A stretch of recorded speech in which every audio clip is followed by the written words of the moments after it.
ధరణి కథ ముగిసింది. అసెంబ్లీ చట్టంతో భూభారతి పురుడు పోసుకుంది. కాంగ్రెస్ ప్రభుత్వం ఎన్నికలకు ముందు చెప్పినట్టుగా ధరణి స్థానంలో కొత్త చట్టం తీసుకొచ్చింది. అయితే ధరణితో అవకతవకలు జరిగాయనే ఆరోపణలపై విచారణ కొనసాగుతోందని ప్రకటించి ధరణి ఎపిసోడ్లో పిక్చర్ బాకీ హే అని సంకేతాలు పంపించింది.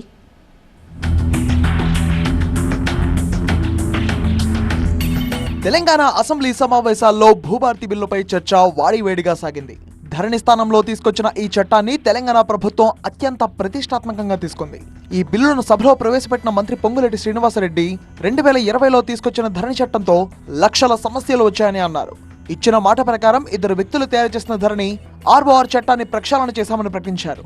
మాజీ మంత్రి హరీష్ రావు తమకు లిఖితపూర్వకంగా ఇచ్చిన సూచనలను కూడా బిల్లులో పొందుపరిచామన్నారు. ముసాయిదా బిల్లును వెబ్సైట్లో పెట్టి 40 రోజుల అభిప్రాయాలు సేకరించామని తెలిపారు. 33 జిల్లాల ప్రజల అభిప్రాయాలు తీసుకుని భూభారతి చట్టాన్ని తీసుకొచ్చామని చెప్పారు.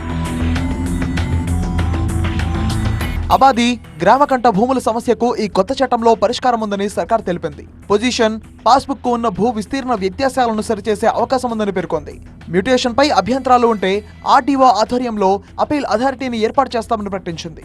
వారసత్వ ఆస్తుల అభ్యంతరాలపై అపీల్ అథారిటీకి వెళ్లే అవకాశం ఈ చట్టం కల్పించనుంది. క్రాస్ చెక్ చేసి మ్యూటేషన్ చేసే అధికారం ఆర్డీఓకి కొత్త చట్టం కల్పిస్తోంది. గత నియంతృత్వ ప్రభుత్వంలో నలుగురి కోసం ఒకరిద్దరు కలిసి చట్టాన్ని తయారు చేశారని ఆరోపించారు మంత్రి పొంగులేటి. ఇందిరమ్మ ప్రభుత్వంలో 4 కోట్ల మంది కోసం అందరి అభిప్రాయాలు, ఆలోచనలు, సూచనలు, సలహాలు, ప్రజల ఆకాంక్షలను పరిగణలోకి తీసుకుని చట్టం రూపొందించామని తెలిపారు. భూభారతి రానున్న కాలంలో ఇతర రాష్ట్రాలకు మార్గదర్శి కానుంది అన్నారు. భూభారతి ప్రజామోదం పొందిందన్న ఉక్రోషంతో బీఆర్ఎస్ కు నిద్ర పట్టడం లేదని ఆరోపించారు. భూభారతి భూ యజమానుల జీవితాల్లో సరికొత్త కాంతులు నింపుతుందన్నారు. ఇది అమల్లోకి వస్తే బీఆర్ఎస్ పెద్దలు దోచుకున్న భూముల వివరాలు బయటపడతాయని ప్రభుత్వం చెబుతోంది. 2020 నూతన రెవెన్యూ చట్టం ధరణి పోర్టల్ కు కర్త కర్మ క్రియగా వ్యవహరించిన నాటి సీఎం కేసీఆర్ తెలంగాణ సమాజంలో క్రియేట్ చేసిన విధ్వంసం ఏంటో అందరికీ తెలిసిందే అన్నారు. రాష్ట్రంలో భూ సమస్యలకు శాశ్వత ముగింపు పలికేలా భూభారతి చట్టాన్ని తెచ్చామని మంత్రి పొంగులేటి వివరించారు. దేశంలోని 18 రాష్ట్రాల్లో ఉన్న ఆర్ఓఆర్ చట్టాలను పూర్తిగా అధ్యయనం చేసి ఈ నూతన చట్టానికి ప్రాణం పోశామన్నారు. దేశంలోనే నెంబర్ 1 గా రోల్ మోడల్ గా భూభారతి చట్టం నిలుస్తుందని మంత్రి పొంగులేటి చెప్పారు. ఏదైతే 2020 చట్టం 3 నాళ్ల ముచ్చటలాగా 3 సంవత్సరాలకే 100 సంవత్సరాలు గడిచిపోయాయి. లోపపు ఇష్టమైన చట్టాన్ని